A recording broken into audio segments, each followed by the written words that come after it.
Thank you. Please be seated.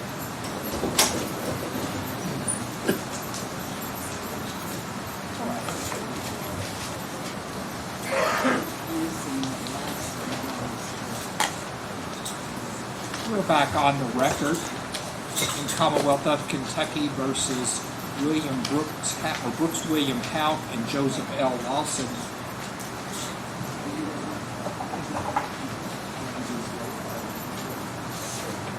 Counsel, do you all wish to have a roll call or go ahead and start drawing out jurors? Agreed, sir. So go ahead and pull out the jurors. Yes, sir. Okay. We're going to be calling 39 names. When your name is called, please come up and fill in the jury box furthest seat away from me in the back row, and the bailiff will help you on which seat to go to.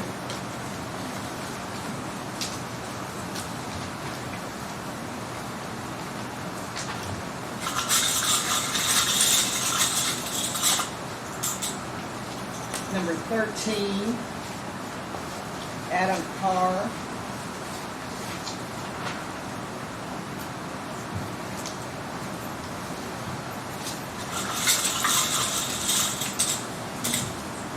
Number 55, Dakota Johnson.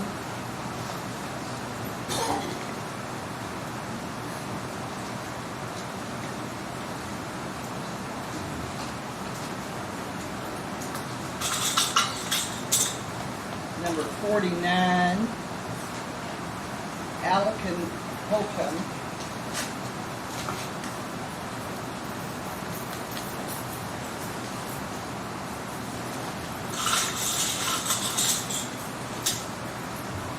Number 78, Richard Parrish.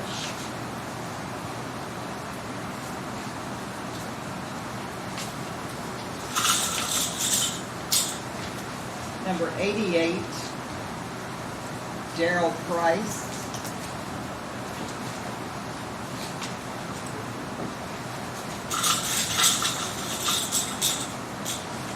Number 45, Almira Hessick.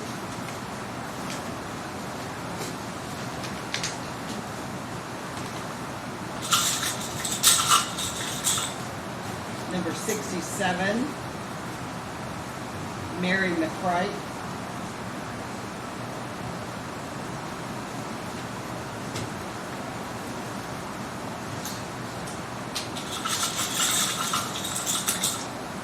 Number 15,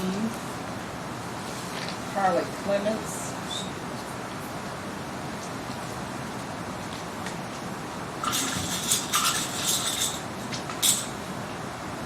Number 132, Sergio Aguilar.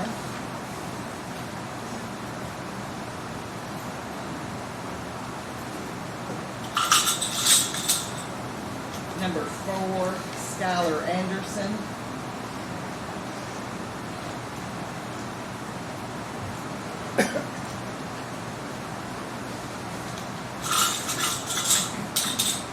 Number 54, Pamela Jarbo.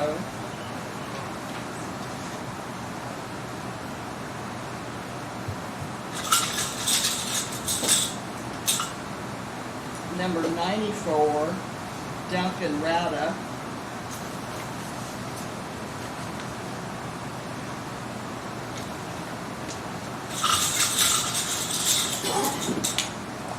Number 31, Jennifer Gamble.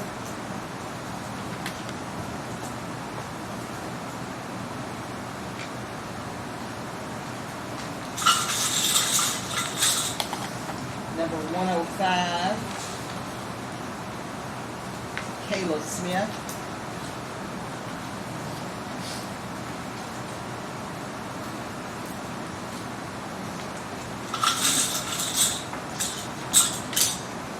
Number 16, Charles Cole.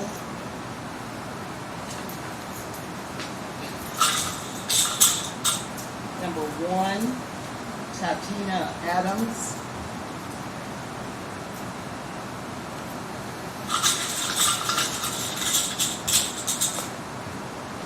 Number 131, April Yurkishstein.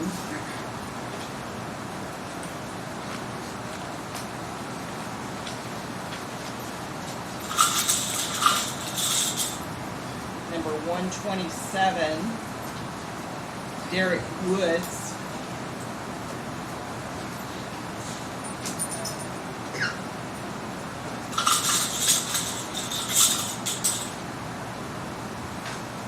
Number 46, Reuben Hoeing.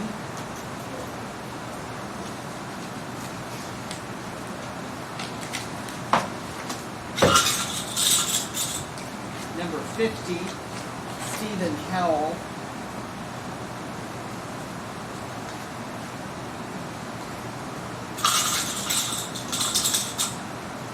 Number 51, Bridget Hunter.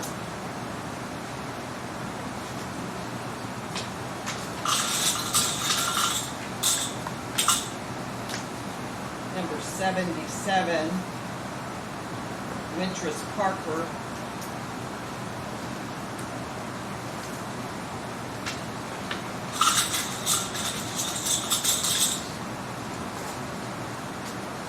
Number 95, Claude Rushrock.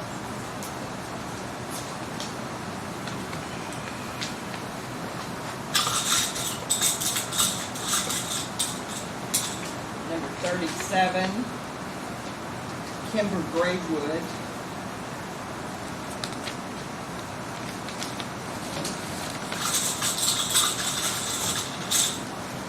Number 8, Randall Benjamin.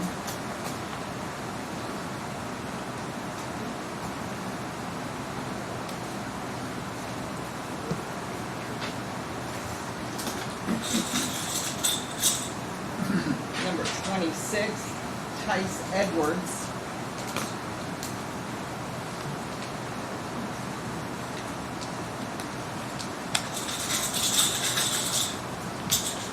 Number 17, James Cole.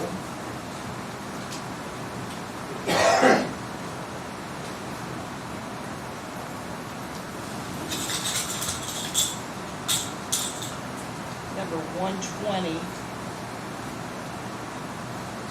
Mandy Wills.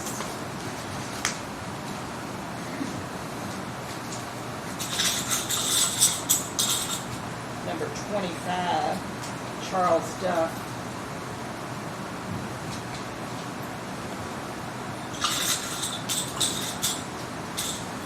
Number 108, Adam Stapleton.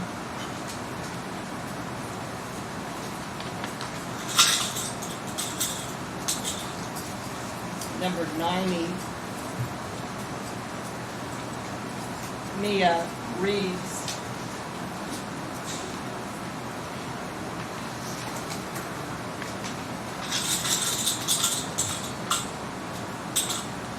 Number 71, Robert Montoya.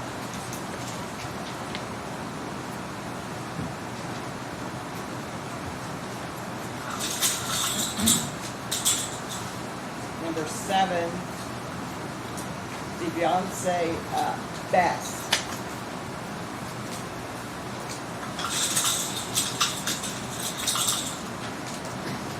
Number 59, Raymond Klotz.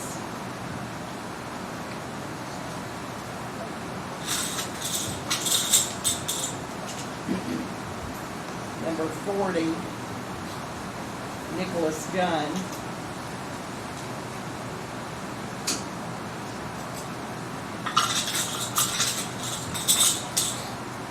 Number 41, Elizabeth Hall.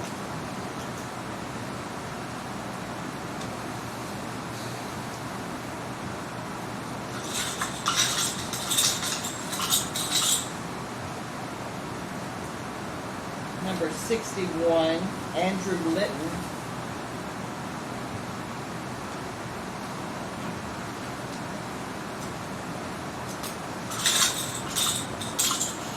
Number 21, Christopher Cranor.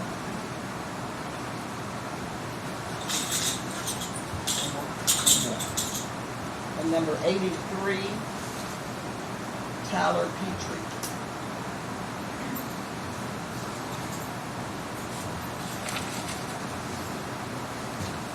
Okay, I want to remind everyone that we've all taken an oath to tell the truth, so if there's any answer that you need to respond to, make sure you respond to that. Right now, my remarks are going to be for the 39 people whose names were just called, but everybody out in the courtroom, I need you all to pay attention to these questions in case they apply to you if you get called out later on here this morning or this afternoon. Earlier today, you heard me talk about that an indictment is not to be considered as evidence. Is there any juror here who's been called out who has a problem with that, who cannot follow that the indictment is not to be given any weight whatsoever? The next thing you heard me talk about was presumption of innocence, and as the defendant sits here, or defendants sit here, they both are presumed innocent. Is there anyone here who had a problem with the presumption of innocence and could not follow that? Anybody? You also heard me read that the defendant has a right to remain silent, and if the defendants choose not to testify in this case, I'll be giving you an instruction that that cannot be used as an inference of guilt and should not prejudice either defendant in any way. Does anybody have a problem with that? The Commonwealth is required to prove this case beyond a reasonable doubt, which we talked about earlier today. Does anybody have a problem with that legal principle of the Commonwealth having the burden beyond a reasonable doubt? What we're going to do next is introduce to you the parties and counsel involved to see if there's anything about this case that will prevent you from being fair and impartial. I believe Mr. Young is going to be here as special prosecutor. Mr. Young, if you'll introduce everybody at your table for us. Yes. It's Miss Teresa Young, Assistant Common Attorney, Jim Lasowski, Assistant Common Attorney, Guinevere Malheaton, she's a paralegal, Tracy Schiller, he's a Commonwealth Detective, and John Snow, he's the lead officer of the case. Is anyone here related by blood or marriage to any of these individuals? You all can be seated. Thank you. Does anybody here have a relationship with any of those 6 people that would prevent you from being fair and impartial on this case? Mr. Butler, if you'll introduce Mr. Houck and your group, please. Yes. Hi. Good afternoon. My name is Brian Butler. This is Steve Shoring, who will be trying the case with me. This is Jennifer Jackson. She'll be assisting us. This is Brooks Houck. And, Your Honor, there is a IT person, Sandy Rogers, who works with us, but she couldn't be here today, or she may be here later, sir. You all may be seated. Thank you. Is anyone here related by blood or marriage to any of the individuals that just have been introduced to you? Does anybody here have a relationship with any of those individuals that will prevent you from being fair and impartial on this case? Mr. Coleman, would you do the same? Yes. My name is Kevin Coleman, and I represent Mr. Joe Lawson. He's seated here. He is in a wheelchair, so he cannot sit or stand to introduce himself. Next to me is Robert Boyd. He's going to be trying the case with me. And also Laura Shuck, who is an investigator that has worked with me on the case. And I tried to project as much as I can all the way over there. Hopefully everybody heard me. If anybody did not hear me, please raise your hand. Okay. Thank you. Y'all may be seated. Is anyone here related by blood or marriage to anybody at that table? Does anybody here have a relationship with anybody at that table that will prevent you from being fair and impartial? We've had a lot of attorneys introduce themselves here today. Do any of these attorneys represent you or have represented you in the past? Anybody here? Anybody been a victim of the crime where the Commonwealth Attorney's Office, Mr. Young's office, has prosecuted a case for somebody in your family? I believe he's in Hardin County. Anybody have any type of relationship like that? Okay. What I want to talk about next are objections. And throughout this trial, I'm sure the attorneys are going to make some objections, and it's important that they do, and I want to explain why. Everything that we're doing in this courtroom is being videotaped. If either side does not like the result of this case, they have a right to appeal to a higher court. If they do not make a contemporaneous objection, the appellate court might refuse to hear their argument on appeal. The attorneys are required to preserve the record. The only way you can preserve the record is by making a contemporaneous objection. So I hope you wouldn't hold it against anybody in this case if you thought they were objecting too much, because they're just trying to do their job to preserve the record, so if there's an appeal, that they can argue that issue, whatever that may be, on appeal. Next, I want to talk to you about juror questions. And I will allow jurors to ask questions during this trial, but we have to follow the Kentucky Rules of Evidence. What the Kentucky Rules of Evidence say, and you'll be given a notepad and a pencil, If you have a question that you want to ask any of the witnesses that come in here, I try to always remember to ask, does any juror have a question? If you do, you have written it down on your piece of paper. The bailiff will come and get it and bring it up to me. Same thing I do with the attorneys when I ask a question. If it's an admissible question, I'll ask the question. If it's not admissible, I won't be allowed to ask the question. I always try to remember to make sure to ask, does anybody have any questions? But if I should forget, and the witness is getting up, raise your hand before they leave so we can have them answer your question. Also, you'll be allowed to take notes throughout this trial. However, the notes are only to refresh your own memory. You cannot share your notes with any jurors. A decision in this case cannot be based on a juror's notes. It must be based on everyone's memory. So you're allowed to take notes, but the notes have to remain in the courtroom each day when you leave. But when you come back in, you can take notes again the next day. And again, they're just to refresh your memory. You can't share them with other jurors. In a minute, I'm going to ask the attorneys to introduce or to provide you a list of witnesses they expect that may testify in this trial. When you hear that list read, I want you to ask yourself this question: can I receive that witness's testimony the same way as I would receive all the other witnesses' testimony? And I'll wait until I've heard from all the witnesses until I determine who I believe or who I disbelieve. So on behalf of the Commonwealth, could you list any witnesses you may call at this trial? Yes, sir. Judge, and this is just a potential list. All these witnesses are likely not to be called. But there is Kylie Fenwick, Christina Hawley, Amanda Greenwell, John Snow, Lauren Harden, Scott Brown, Owen McKinney, Brad Gunther, Beth Mattingly, Sabrina Ballard, Aaron Maupin, Emma Ballard, Diane Thompson, Steve Alberry, Brad Spalding, Betty Pendergrass, James Palmer, Peggy Parent, Robin Mills, George McDonald, Tim O'Daniel, Amber Bowman, Charlie Bowman, Brooks Wicker, Chris LeSueur, Daniel Thomas, Melissa Dover, Stacy Cramner, Charlie Girdley, Shannon Norton, Danny Singleton, Ashley Nowlett, Rebecca Greer, Heather Snelling, Josh Downs, Ryan Cecil, Daniel Donahue, Jamie Brooks, Keith Stivers, Francie Hope, Marcella Ray, Curtis Mauser, Jeremy Hinton, Larry Mott, Josh Hickman, Richie Riggs, Quentin Turner, Jay Taylor, Brian Luckett, Tony Harden, Steve Carey, Melissa Pitts, Rick Sanders, Linda Thomas, Elijah Cawthorn, and John Tillman. If all those witnesses testified in this case, is there any witness that you'd be related to by blood or marriage? If all those witnesses testified in this case, is there one that you would automatically believe or disbelieve before you ever heard their testimony? Mr. Butler, any additional witnesses that you all may call?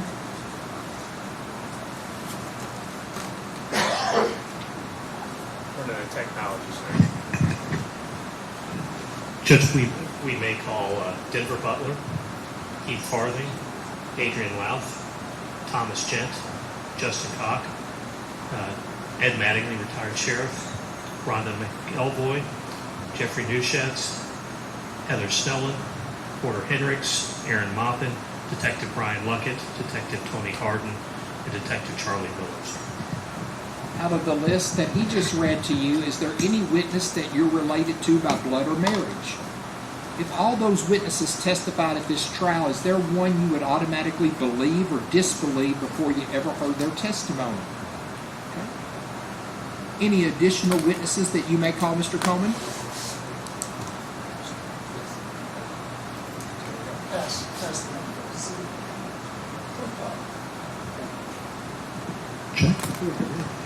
Nothing in addition to what is already been listed, Judge. Very good. Once again, before I let the attorneys ask questions, I'm going to once again remind you of the admonitions that will be in place throughout this trial. Do not discuss this case among yourselves. Do not let anybody discuss this case with you. If anybody tries to talk to you about this case, I need for you to immediately report that to me. And you're not to finally make up your mind about this case until you've heard all the evidence, you've received the instructions from the court, and you've gone to the jury room to consider what your fellow jurors have to say about the case. In addition, there's to be absolutely no research conducted. The decision has to be based solely upon the evidence that's presented in this courtroom. Does the Commonwealth wish to inquire of the jury? Yes, sir. Proceed when you're ready. Please the court. Defense counsel. Good afternoon. I'm Shane. I'm the Commonwealth Attorney in Hardin County, temporarily relocated in Warren County to try this case with a Nelson County judge. So it's like the island of misfit toys. We wound up in Bowling Green. So I don't know much about you. Everybody, when you got your ticket in the mail, was everybody excited about coming to jury duty? You're lucky. In Hardin County, they do 2 months. They don't do 1 month. They have to do 2 months. So I don't know much about you. Okay. So I'm going to tell you about me, what I know about you, all right? And that way you might understand, why is he asking me questions? I am 55 years old. I'm married to Teresa Young, who was Teresa Thomas. We live on her parents' dairy farm down in Cecilia, Kentucky. Cecilia, Kentucky is a little town that has one blinking light in it outside of Elizabethtown. We have 2 boys. They both still live at home. One is 23 and the other is going to be 21 in a couple of months, and then relocating here to go to school. So I have been in the Navy. My parents decided that was the best route for me when I was 18 years old instead of going to college. And I've lived in Cecilia now for approximately about 23 years. We've lived in Cecilia. I've had 2 speeding tickets, one on the Western Kentucky Parkway, and the other on the Lincoln Parkway, which we'll talk about here in a minute. I got pulled over for doing 60 and a 55. So I paid both of them, and that's it. So what we're here today is the trial of these individuals, Mr. Joseph Lawson and Brooks Houck. And I represent the Commonwealth, all right? I don't represent the victims in the case. I don't represent the defendants. I represent the Commonwealth. We're here just to make sure everybody has a fair trial, okay? And I get up here and I do voir dire and everybody looks at me, and most people don't answer. So if you do disagree with something I say, just raise your hand, okay? There's not a wrong answer here. Everybody here is qualified. You've went through the selection process, individual voir dire. So everybody here is qualified to serve. The majority of you will not make it on the jury, and it will be by random draw. That's how we end up with, we're going to seat, I think, 15 people today, and that's how most people end up on the jury, is the rest of you get drawn off randomly, and then 15 lucky people will spend the next couple of weeks with us. So you keep your fingers crossed. So the attorneys here I'm familiar with. We've worked together. Some of them I'm friends with. I've worked with Kevin and Bobby and Brian and Steve for a long time. So we all just got transplanted out here to try this. I'm not going to take long. A lot of people believe jury selection, voir dire or voir dire, depending on what side of the creek you come from. I don't spend a lot of time doing it. A lot of attorneys think you can get in people's mind, this is where you can win the case. I believe that generally most everybody's fair. Can everybody promise me that you'll be fair? All right. Everybody promise me, do your best to stay awake. There's nothing more boring than jury selection than after lunch, but can everybody stay awake? All right. As the judge said, if you're asked something and you don't feel comfortable, if you'll just raise your hand, he'll let you come up front, okay?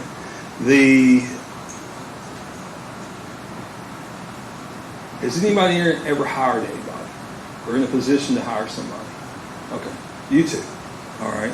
You just bring somebody in, you hire them, or look at the resume? It's usually a process, right?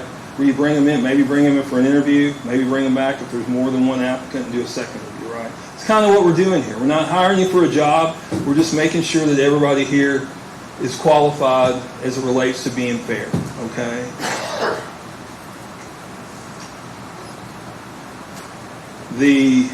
As I said, everybody has biases. Can we agree with that? Somebody don't like pepperoni on their pizza. Somebody likes, everybody has biases. I mean, we all do. You inherently have biases. And I'll give you an example. Me and Teresa, when we were in law school, we lived in Louisville. We grew up in small communities, okay? We weren't used to public transportation or anything. The only mode of transportation we had was her grandmother's 1982 four-door white Oldsmobile Cutlass Supreme. And that's what we drove to work and school every day, which got stolen in Louisville. and we had to take the bus. And it wasn't that we didn't mind taking the bus, it's just we really weren't familiar with the whole bus process. So if I was going to be picked in a jury, if I was a juror back then, I probably would not have been the best person to sit on a stolen case, just because I'm wondering if that's the person that took my car. We eventually got it back, but it was all tore up. So does everybody understand that we all have biases, and if I bring up something that triggers that, or you think of something, just raise your hand, okay? Has anybody in here sat on a jury before? Okay. There's like 4 or 5 of you. Okay, I'm not going to single you out. I'm not one of those people that single you out. Were you all, was it on this jury panel that you sit on the jury? Okay. And were you all able to reach a verdict? You weren't able to reach a verdict? Okay. Were you able to reach a I verdict? was dismissed as the alternate. Oh, you were the alternate. That's the worst. You set the whole case, and then you get told to go home. I got it. So, anybody else? I know there's a couple more hands. Have you all served? You all served before? Did y'all actually try a case? You did. Were you able to reach a verdict? No. You? No. You were. Was there one more? No, you weren't. Y'all 6 weren't sitting on the same one, were you? Some of you were? Okay. All right. Does anybody have any trouble just don't want to sit on a criminal case? I do not want to be part of the criminal case. Okay. And I'm going to ask you why, but if it's a personal reason, you can ask to approach, okay?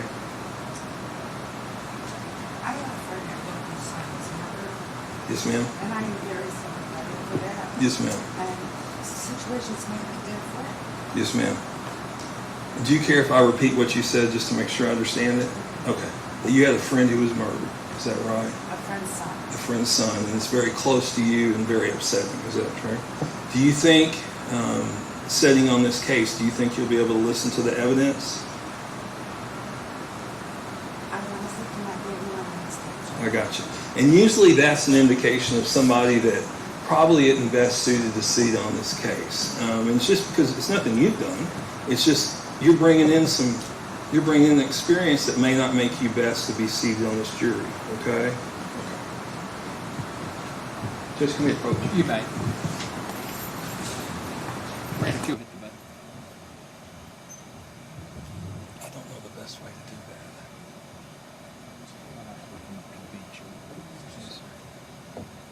Miss Hunter? Miss Hunter?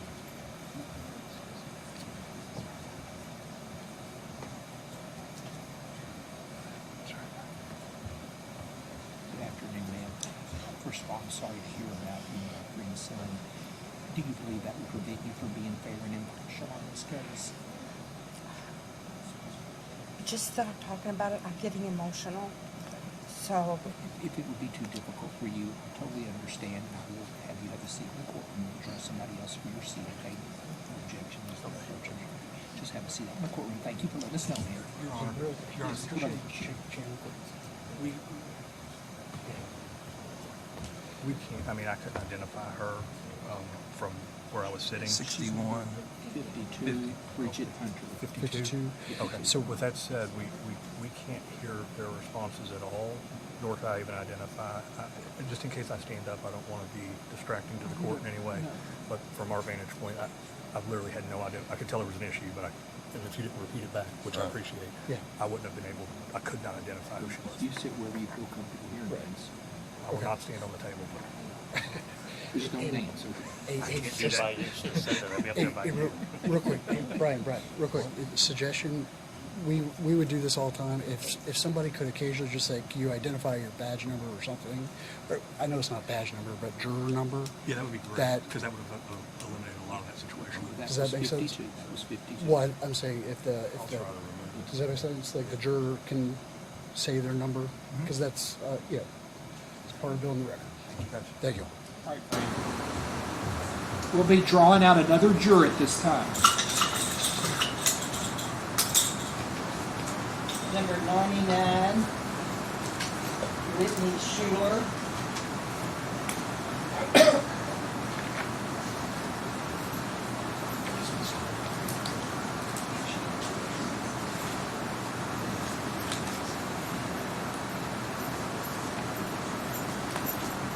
Ms. Schuler, have you heard everything up to this point? Yes. Anything we need to talk about, any problems with any of the constitutional or anything like that? Okay, thank you, ma'am. You may proceed. Okay, and from now on, whenever you respond, I don't want you to take. I'm gonna ask you your juror number, okay? Because it's kind of hard hearing out here, so they're having trouble hearing. So I'm gonna ask you your juror number. Does anybody have any trouble just setting in judgment of another? You don't want to set on the jury because you don't believe. You may have some religious belief or something that you do not feel comfortable setting in judgment of another. No, we actually last time I was here, we had somebody answer that. There's three basic types of evidence. Testimonial evidence, where somebody will give a statement. Physical evidence, something you can touch and hold on to. And there's circumstantial evidence, where you make inferences based on what you hear. Those three types of evidence. Does everybody agree to give those three types of evidence equal weight? You seem like you're not. No, not you. I'm pointing at you. No, the fellow behind you. Yeah, circumstantial evidence does not hold. It just doesn't hold equal weight? Well, let me give you an example, okay? So, you go to bed at night, all right? You look out the window before you go to bed, and it's clear, okay? And you get up the next morning, and there's snow out there. You never saw it snow or anything. Never heard it snow. Can you deduce, based on there's snow out there in the morning, and it wasn't when you went to bed, that you didn't see it snow, that it snowed last night? Well, you have physical evidence of the snow. Well, no, but what I'm saying is that you didn't see it snow. You understand what I'm saying? Right, but you have physical evidence of the snow. Right, there is physical evidence, but you don't know how the snow got there. Theoretically. Okay. Does anybody else have any problem with any of those three? And giving them equal weight? All right. Does everybody in here agree to use your common sense? I know that sounds crazy. Nothing magical happens when you come to the courthouse, okay? You come through the magnetometer and you come up here. The majority of your work will be used is common sense, okay? Does everybody agree to use your common sense? Does everybody agree that everybody's vote in here holds the same weight? That your vote and your vote counts the same. And does everybody agree to stand your ground? If you believe in your vote, do you agree to stand your ground and just not cave on the weight of others? Is everybody okay with that? Or go, well, the rest of them are like this. But does everybody agree that your vote, you're going to stand by your vote? Okay. Now, a lot of this case is circumstantial evidence. I'm going to tell you at the outset. We just talked about the different types of evidence, but can you evaluate? Well, let me ask this: are you opening? And I don't know your last name, but I think your first name is Adam. 108. Okay, 108. With the exception of 108, does everybody? Are you open to considering a case where there's circumstantial evidence? Are you open and there's no confession? Is everybody open to looking at a case where there's no confession and it may be proved just on circumstantial evidence? Is everybody okay with that? Okay.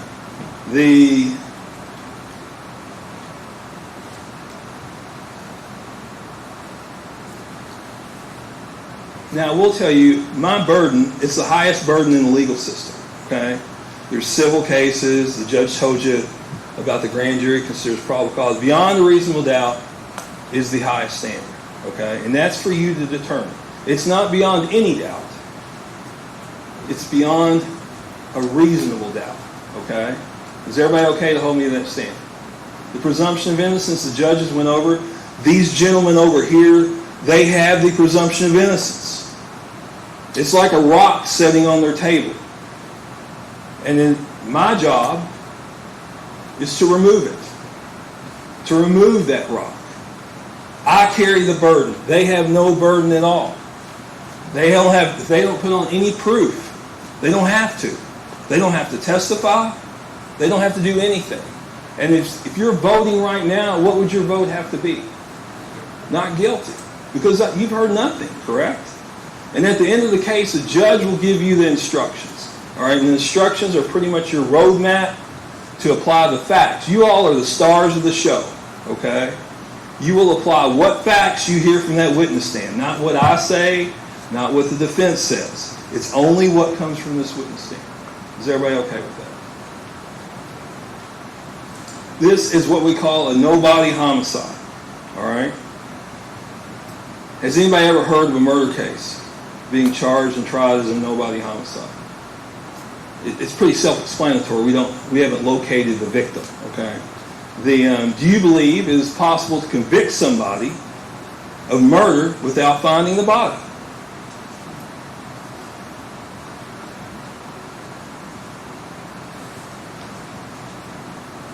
Do you believe the fact that there's no body in the case makes it harder for you to find someone guilty?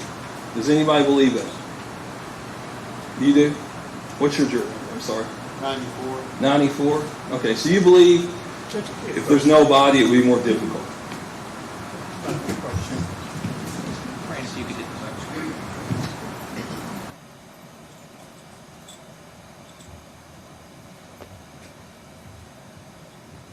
I'm gonna. Oh, sorry. Sorry to interrupt you. I'm going to object. I don't think he can poll people about what they think. Like, hey, we don't have a body. Is that going to be okay with you? I mean, I think that's polling the jury. So I mean, you can't list our evidence and say, what do you think, or what do you think was it? I'm just asking them what they're willing to consider, Judge. I'm not polling the jury. Say, would you find somebody guilty? I'm just saying, would you consider? And I think the first question was okay. It was the second one. Now he's going to get in to start talking to individual people about, well, what do you think? Or what do you think? I think that's where he crosses the line into polling. He raised his hand, that's why. Well, I think you have a right on the first question, but let's be careful what we retreat to after that, okay? Okay. I'm sorry. Okay. And I'm sorry, what was your juror number again? 94. Okay, thank you very much for answering that. Is there anybody else? Yes, sir. How do you know the victim's dead? I'm sorry, sir. How do you know the victim's dead? Well, I have to prove that. Okay? What was your number again? 88. 88. Yeah, that's on me to prove. Okay? That is on me to prove.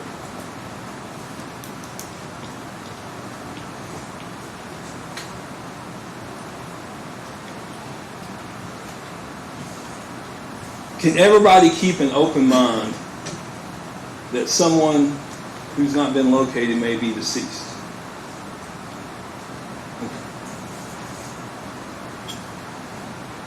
Now, conspiracy cases. One of the defendants in this case is charged with conspiracy. Do you know what conspiracy is as far as the law goes? Okay.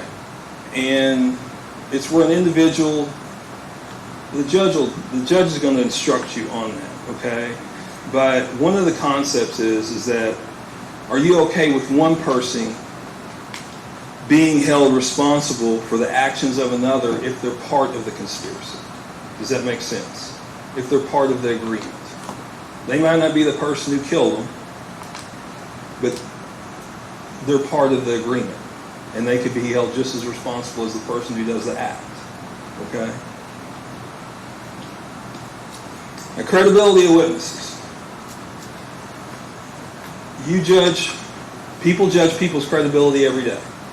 It's called first impressions. When you meet somebody for the first time, you're talking to them, within 3 or 4 minutes, you're probably forming, if you don't know that person, you're probably forming an opinion.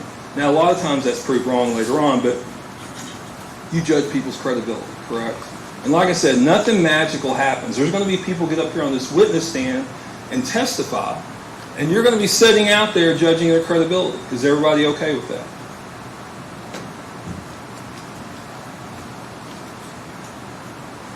Now, are there certain things that could affect somebody's credibility? What do you think? Does anybody have an idea what could affect somebody's credibility? What about if their testimony doesn't match the evidence? Do you think that would affect the credibility? What if somebody's being paid to be here Do you think that could affect their credibility?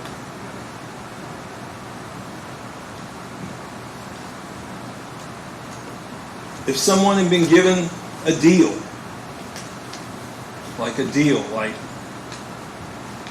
plea agreement, something along those lines, do you think it would? Do you think it could affect their credibility? Not that it does, but it could. Okay. But does everybody here agree to listen to what they have to say and compare it to the evidence?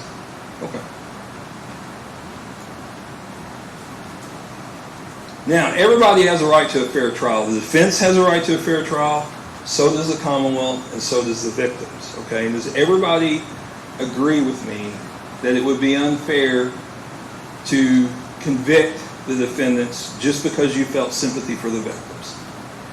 Does everybody agree with that? And vice versa, not convict them because you felt sympathy for the defendants. Does everybody agree with that? Who in here has had a speeding ticket before? I told you mine too. Now, who wasn't speeding? Hang on. It's like the first time. Anyway, I was going to ask you, is that police over there, the officer gave it to you? Does everybody understand that there's good and bad in every profession? You all work with them. I mean, I don't know if you work with more than 3 people, you can probably say this. But there's good and bad lawyers. There's good and bad, in every profession there's good and bad people. Does everybody agree to judge everybody on their own merits and not just say, well, that's a police officer, I don't believe it. Or, that's an accountant. I don't like accountants, I'm not going to believe them. Just to judge that person on who they are. Is everybody okay with that?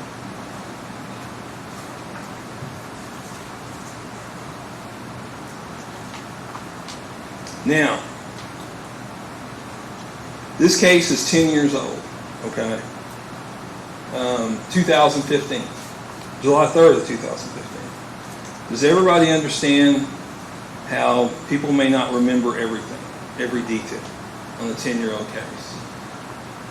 Does everybody understand that somebody may have been involved in a stressful event? I don't know, how many of y'all have been involved in something extremely stressful with another person and you two remember, like, not every detail is the same, you two remember. There's a case where I tried a robbery case once where a lady was walking outside with her kids and the car that committed the robbery drove by, and the lady swore up and down it was a red car. And her 2 kids said, no, it was green. It was a green car. But they saw the exact same thing, but they weren't paying attention to the car. They were more focused on who was driving the car and whether it was going to hit them. Does that make sense? So you can get tunnel vision. It's called tunnel vision, where you don't pay attention to every fact, but you remember the big parts. Does that make sense? Does anybody disagree with that? Right, problem?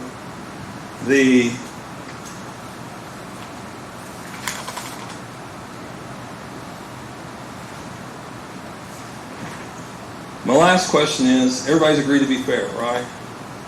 And if I meet my burden, and if I meet my burden, I'm going to come back and ask you to hold this defendant responsible. Okay? If I met my burden, which is beyond a reasonable doubt, does everybody agree to follow the law? Okay. Now, a couple more questions, I'm done, believe it or not.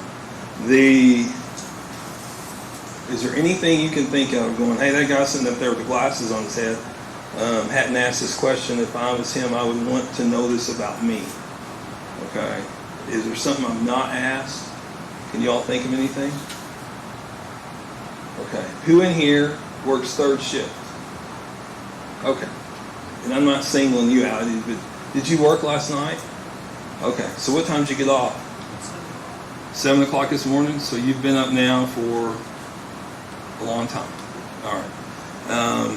If you're seated on this jury, does your work give you time off? They would, but I can't do it. I got you. $12.50 does not keep the lights on. One day trial, maybe 2. Right. I got you. I mean, the state's trying to do something about that. But do you think you would have trouble paying attention if it went on for, the judge said 10 days?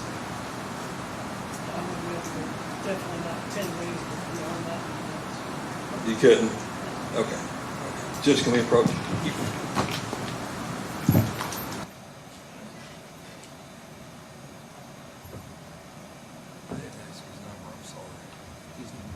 13? 13. He's number 13. We're talking about having a car. Yes, sir. We moved starting for cars just because no objection. No objection. Mr. Carr, could you come up here for a second? It's up on the record. Oh, sorry.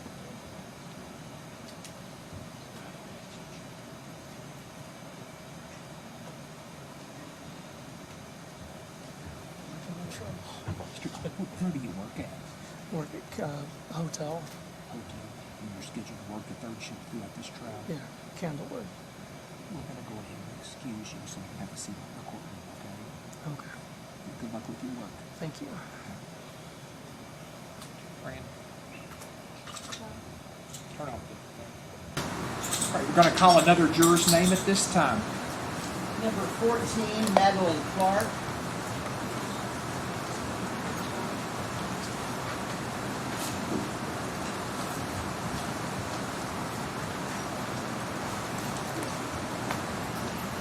Ms. Clark, have you heard everything up to this point? Is there anything you need to talk to me about right now?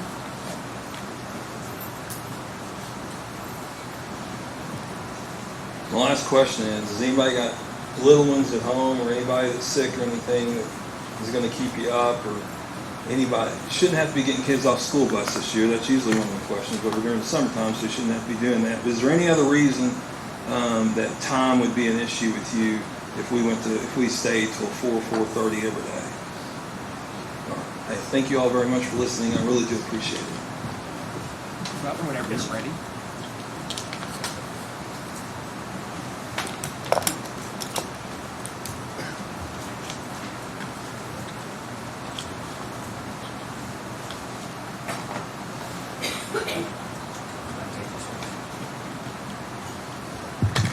Hello. May I please support Shane, Teresa, Jim, Brooks, Steve, Jennifer, gentlemen. Good afternoon. So a little bit about us, just so kind of like Shane did, so you know a little bit. My name's Brian Butler. I'm an attorney in Louisville. I've been practicing now for 30 years. Sorry to look it. I was a prosecutor once upon a time. Used to work with Shane Young. I was a federal prosecutor. I was also a member of the United States Navy.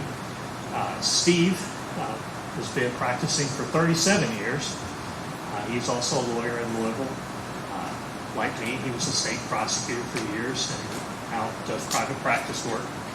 Jennifer and I have been working together for 5 years. She's an associate at the law firm I work at, Sykes and Harbison. Brooks is about 40. Yes, sir. About 40 years old. He's from Bardstown. He went to Bethlehem High School in Bardstown. He went to the University of Louisville, graduated from the University of Louisville, and he became a builder in Nelson County. So, I guess the first thing, with all due respect to Shane, I disagree with, so I'm going to ask you. I want you to put in your head the biggest Donald Trump supporter you know. Whether you like Donald Trump or not, I want you to think about the biggest Donald Trump supporter you know. How many of you think that person could be convinced in the next election to vote for a Democrat? You're shaking your head. Can't happen, right? I want you to think of the biggest Barack Obama fan you know. Got him in your head? How many of them think you could convince that person to vote for J.D. Vance in 2028? It's not going to happen, right? What we're trying to do here is find people that are fair and partial. And exactly as Shane said, everyone brings biases to the courtroom. Some of those biases are so strong that really this couldn't be the best case for you either way. Does that make sense? How many of you are true crime podcast fans? Come on, somebody. Kind of put it up a little bit. Who else? What number are you, sir? 71. 71. Do you listen to them a lot? Do you listen to them when driving to work? Or is My wife watches them all the time. My wife stuff watches them. you're stuck watching them? Anybody else? True crime people. It's okay. My wife loves this stuff. You couldn't make me listen to it, but yes, ma'am. What number are you? 4. 4? What, how do you listen to them a lot? I just watch them all the time. Okay. You, sir? I think you had. Yes, sir. What's your number? 88. Same thing. You listen to them a lot. It's the people that listen to true crime stuff. Anything about this particular case that we haven't talked about at the judge? If you have, I'm probably going to have you go back up and talk to the judge. Anything different? How many of you remember, I'm showing my age a little bit, the John Benet Ramsey case in Colorado? Everybody remember that? Little girl, she was in beauty pageants, real cute. One night, she's taken. She ends up deceased. Everybody remember that? Or some of you remember that? How many of you remember that everyone said that Dad did it? Remember that? They thought that he was jealous or he had some sort of attraction to the little girl, jealous of the attention the wife was giving the little girl. Dad must have done it. You remember that, sir? How many of you remember that the wife, people started saying the wife did it, Mom did it? Remember that? Remember why? Because the theory was, well, the little girl was getting all this attention and the wife was jealous. How many of you remember that the little brother did it? The little brother was either attracted to his sister or he was upset that Mom and Dad were paying too much attention to her.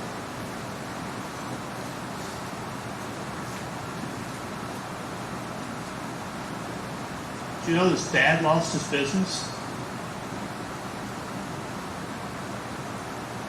Mom died of cancer. You know what the DA said last year in Boulder, Colorado? Anybody know? That Mr. and Mrs. Ramsey and their son didn't have anything to do with John Benet's death. You know when that happened? 1990s. How many of you remember Richard Jewell? Remember when? How many in 1996? How many remember we had the Olympics in Atlanta? Anybody remember that? I remember my wife went. Anybody remember what happened? Even bigger than the Olympics, that happened at the Olympics. It got bombed. Richard Jewell was a security guard. He ran toward the explosion. Anybody remember what happened to Mr. Jewell? He was accused of blowing up the Olympics. And his life was ruined. Anybody know the end of the story? It was an anti-abortion activist that blew up the Olympics. You know what his name wasn't? It wasn't Richard Jewell. The point of my questions is, does everyone understand that suspicion, jumping to conclusions, doesn't always lead it to the right person? How many of you follow Karen Reed? Anybody know who that is? Yes, ma'am. She's the lady that was tried for allegedly running over her boyfriend.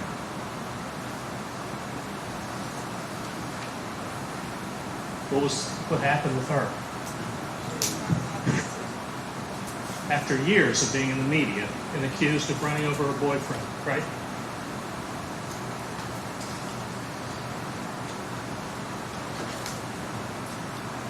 How many of you work in the legal profession in some way? You're a lawyer, you're a paralegal, you work as a legal assistant for an attorney. Anybody work in the legal profession? Anybody have a spouse that works in the legal profession? Yes, ma'am, and your husband is an assistant U.S. attorney. Is there anything about his position that would cause you maybe to start leaning one side or the other? And your wife works at the federal courthouse, correct, sir? Anything about your wife's position that would cause you to lean one way or the other? How many of you have a background in technology? Yes, sir. And your number is what, please? 26. What do you do, sir? Networking. I'm sorry. Computer networking. Computer networking. How long have you been doing that? 4 years. Who else has thank you. Who else has a IT tech background?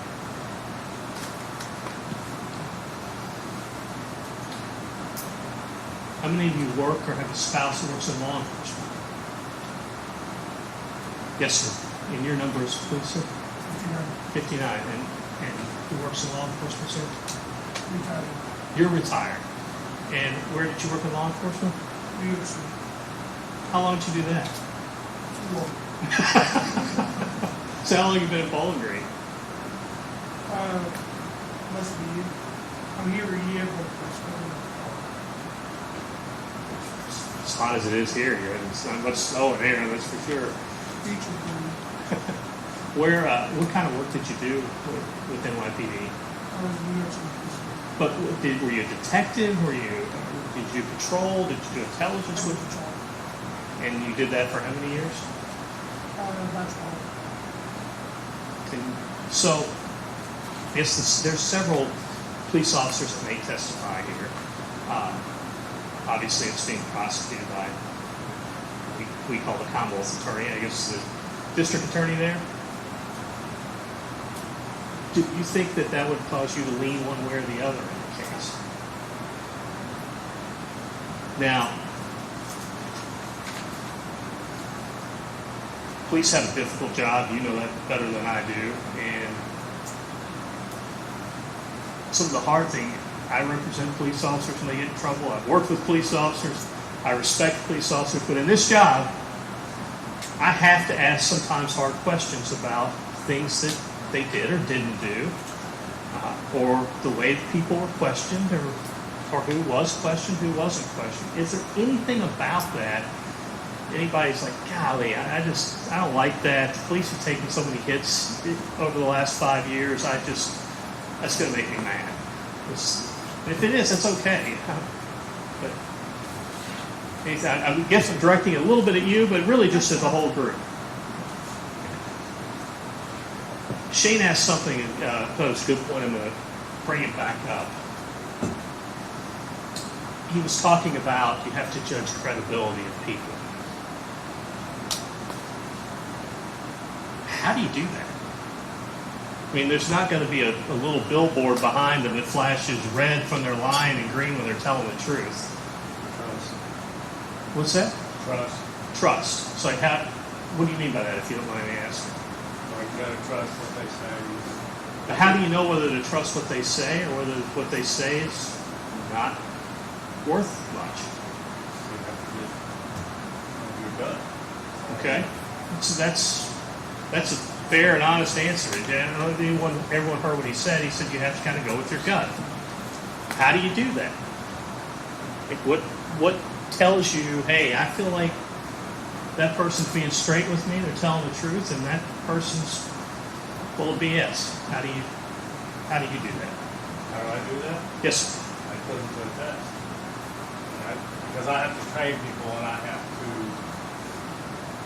trust that they know how to do it and trust that they can do the job.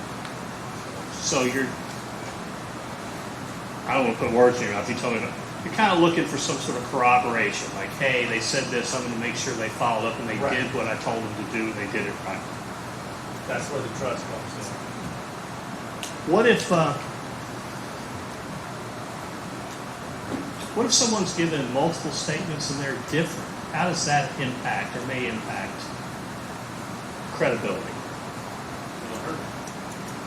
What if someone's given consistent statements? The car's blue, the car's blue, the car's blue. There's nothing about a blue car here. I'm just using that as an example. Helps them, right? How might alcohol and drug use affect looking at people? Would that be something that you would consider? Kind of like Shane said, what about motives? You promise somebody something, can that be something that may impact how you look at people? Now, this next part may hit on a sensitive area, and as you all have seen, we all like to walk to the bench and the judge puts the annoying noise on so we can't hear what everyone says. So if my question has a response that you really don't want to talk about in front of everyone, I'm sure His Honor will allow us to approach. How many of you have been in a domestic violence relationship? All right. The charge here, and if there's something, I'm not going to pry there, I promise. Get what number? 14. The charge here is murder. And Brooks is accused of murdering his live-in girlfriend. By its very definition, that is an accusation of domestic violence. Because of your whatever situation you've had in your life, is that something that you think you might carry into this? Because I can't stop halfway through and say, hey, is this bothering you more than it should? Or I'm leaning this way just because I'm thinking about what happened to me in the past? That is something that might impact you. Your Honor, may we approach? You may.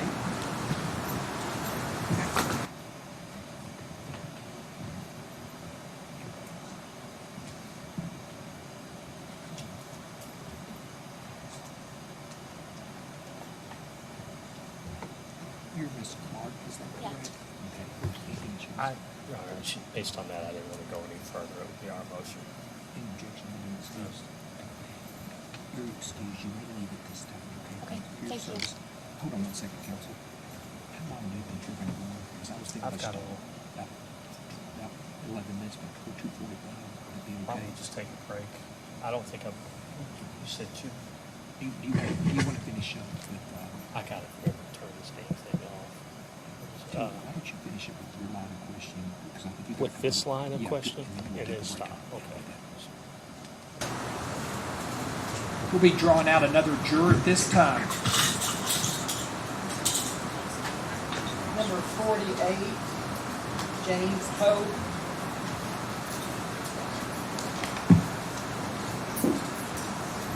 Mr. Hogue, have you heard everything up to this point? Anything we need to talk about? Mr. Young, anything you wish to inquire of Mr. Hogue?